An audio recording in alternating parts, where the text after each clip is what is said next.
São Paulo, dia 1º de outubro de 1992, 8 horas da manhã. Aqui estou mais um dia, sob o olhar sanguinário do vigia. Você não sabe como é caminhar com a cabeça na mira de uma HK. Metralhadora alemã ou de Israel, estraçalha ladrão que nem papel. Na muralha em pé, mais um cidadão José, servindo um estado, um PM bom, passa fome metido a Charles Bronson. Meu nome é Riane de Alves, sou articuladora cultural, poetisa, ativista cultural da periferia. Organizo um sarau que chama Sarau da Ponte Pra Cá, que acontece segundas-feiras na Praça do Campo Limpo, que é um espaço público que a gente ocupou com a intervenção de poesia, cultura e tudo que é mais periférico, assim, que nos cabe. Do racismo, porque existe racismo entre negros, existem os negros que não se reconheceram como negros e existe a questão do padrão de beleza que a mídia impõe. Então, eu não tive referências de grandes cargos como um médico, por exemplo. Eu me deparo nos hospitais públicos assim e não consigo me deparar com um médico negro.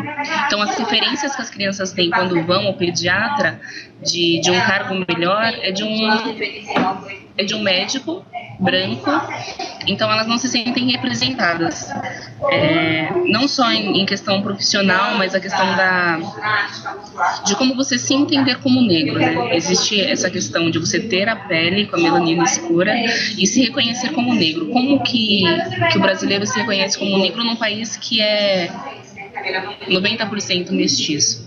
Então, a princípio, precisa se trabalhar, elaborar o conceito do que é ser negro no Brasil, porque é um país que não tem característica, né, em relação à fisionomia. Você entra dentro de um ônibus e você não vê nenhuma pessoa parecida com a outra, como os asiáticos, por exemplo. Então, a gente precisa entender quem são os negros do Brasil, quem foram eles, e não só os negros e as negras também. O racismo é uma batalha que já dura muito mais de 500 anos, né? Assinaram lá a abolição, mas ela ainda persiste, só mudaram os nomes. O navio negreiro continua sendo os coletivos de transporte, a senzala continua sendo as indústrias e as escolas também se tornaram uma espécie de senzala. Assim, eu tenho contato com as escolas e aí é tudo muito militar, né? Então as crianças sentam uma ao lado da outra, sabe? Enfileiradas. Tem a questão de disciplinas, são disciplinas, né? Que os professores abordam. Quando acaba o recreio é como se acabasse o horário de sol dos presidiários e aí toca o sinal de uma forma alarmante, assim. Então, acho que o racismo, para ser combatido, precisa ser inserido dentro da educação a cultura africana, as religiões de matrizes africanas, os grandes revolucionários de matrizes africanas, as grandes rainhas, os grandes príncipes, porque isso não é mencionado nos livros didáticos. E é o primeiro contato que a gente tem, né, com a história do Brasil é através da escola, e aí não menciona os grandes fundadores do país.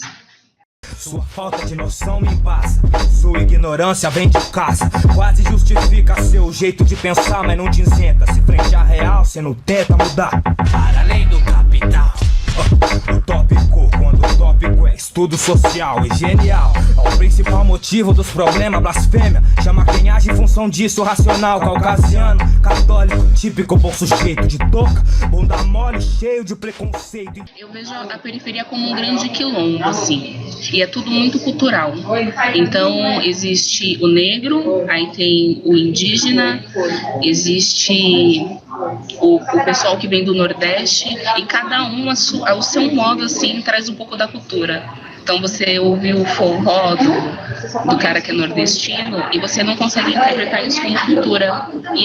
Então acho que dentro das periferias eu tenho visto como um quilombo, assim, é tudo muito parecido, a questão de uma irmandade, a questão de... O problema da periferia não são os moradores, as autoridades que interferem para que aquele hall de pessoas se a intervenção negativa vem da polícia dentro das periferias. Entre os moradores, eu acho que é muito mais convivível, assim. Aí, o tempero do mar foi lágrima de preto. Papo reto, como esqueletos de outro dialeto. Só desafeto, vida de inseto, imundo, indenização. Meu nome é Felipe Matos, eu tenho 21 anos. Eu faço engenharia mecânica na Poli. E eu sou professor de matemática e movimento desde 2013. Foi aqui que eu conheci o Gui. Hoje ele é aluno do segundo ano A ou B. E é isso, morei sempre em São Paulo, sempre estudei em escola particular e fiz um ano de cursinho para entrar na faculdade.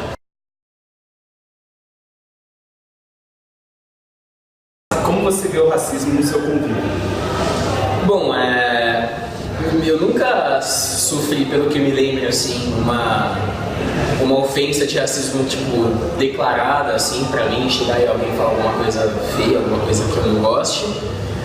Pode ser que, eu acho que na classe média e na classe mais alta, o racismo é muito mais velado, assim, não acontecem ofensas pessoais, de chegar e você falar pra pessoa, mas são alguns comportamentos que ficam meio implícitos que tem racismo ali escondido.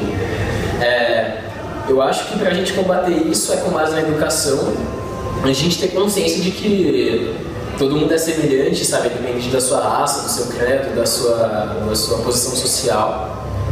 E isso a gente vai combatendo com o tempo, assim, é uma questão de conscientização que nem o feminismo. A gente vai evoluindo com o tempo. A luta negra é super importante, eu acho, pra gente conseguir combater isso. E com o tempo a gente vai conseguir acabar com esse estigma que tem na nossa sociedade.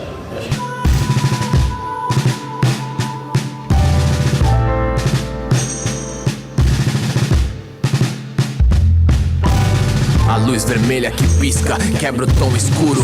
Giroflex reflete no cinza do muro. No set, 4 mano em pé com a mão pra trás e 3 gambé que eu já não sei se são humano mais. O time, o relógio aponta a madrugada. O crime, lugar errado na hora errada. A mulher negra no Brasil. Hoje, se tem menos medo de se mostrar como mulher negra. Porém, existem mulheres negras que usam o turbante e não entendem qual que é essa relação de coroação. O cabelo que é encrespado, ele hoje está sendo mais assumido, você vai às ruas e vê, mas a mulher negra, ela tem que ser negra na sua essência e não só de uma forma estética. Ela precisa entender o poder que a sua coroa traz, que é o seu cabelo, seu turbante, as roupas coloridas. E a mulher negra, ela é isso, assim, é muito sexualizada a imagem dela, porque aí você visualiza com a única referência que você tem é uma mulata de carnaval, assim, e é uma visão que me incomoda muito, porque eu sou mãe de família, eu sou poetisa, eu gosto de uma boa música, eu estou envolvida com movimentos culturais, e aí nas ruas as pessoas me cantam como a morena, né? É complicado porque você vive num país patriarcal, numa sociedade machista, e aí você tem que combater tudo isso quando você abre a boca. Quando você abre a boca para mencionar tudo o que está acontecendo contra a mulher negra, contra a mulher. E aí quando você fala sobre sexualidade, assim, acho que a mulher negra ela é bem estereotipada. E aí, você de boca fechada, você é um ícone sexual. Quando você abre a boca e você se empodera e você mostra que você não é só sexo, porque a mulher negra também transa, mas ela não é só sexo, aí você combate um pouco, mas é um país muito machista. Eu acho que a gente evolui a passos lentos, mas fico feliz porque são passos lentos e firmes, que são caminhos sem volta. Então, conhecimento, uma vez que você alcançou a informação, você nunca mais vai dormir tranquilo, entendeu? Quando você sabe, é o que Malcolm X dizia, se você apresenta para uma multidão sedenta um copo de água suja, ela vai beber essa água suja. Mas se você colocar perante a multidão sedenta um copo de água suja e um copo de água limpa, ela vai saber discernir e saber qual água ela deve beber.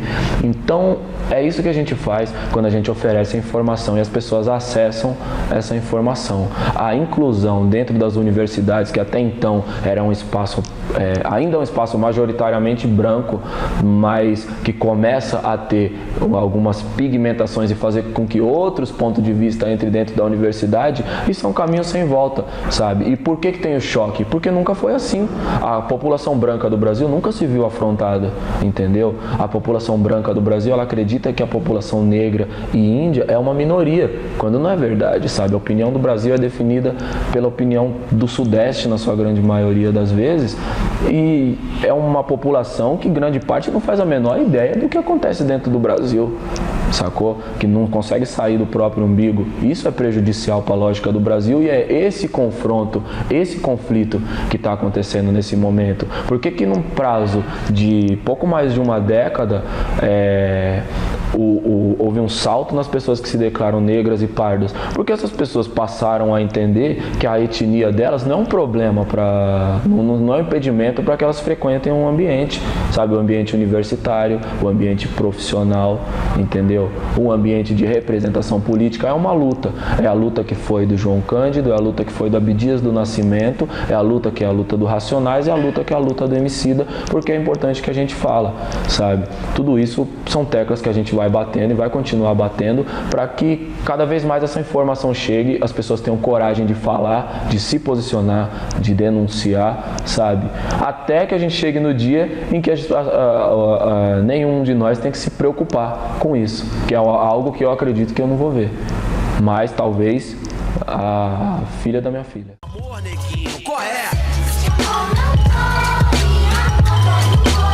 Pode dizer então.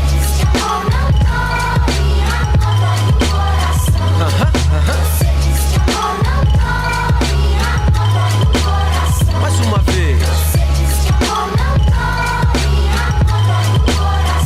Então, mais uma vez o bem vem correndo por fora. Sem novela, fera, agora chegou a nossa hora. Disfarça e chora, mas não corre da treta. E nem venha me dizer que a coisa aqui está preta. Bom, Matemática Movimento é um projeto que surgiu em 2012 com 5 pessoas, 5 universitários da Poli. E eles tinham em mente fazer um projeto em que eles pudessem ajudar, de alguma forma, os alunos da escola pública da cidade de São Paulo. A forma que eles escolheram é dar aula de matemática, pela afinidade que eles têm com a matéria.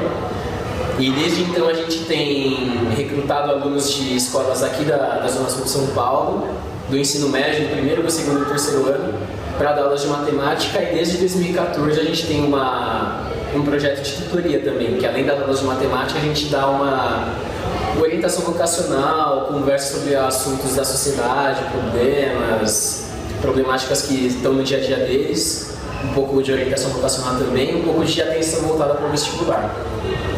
Eu faço parte desde o meio de 2013 e estou aqui ajudando em tudo que é possível.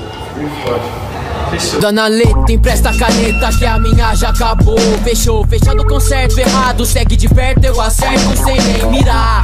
Cuidado com o que cê faz, destino é capaz de tirar sua paz. Ele não gosta de avisar. Na noite frio, venta assovia, mundão desafia. Via de uma mão só, é a que te leva à salvação. Sensação de atraso faz você ver o que antes não via. E agora corre atrás pra não ter vivido sua vida em vão.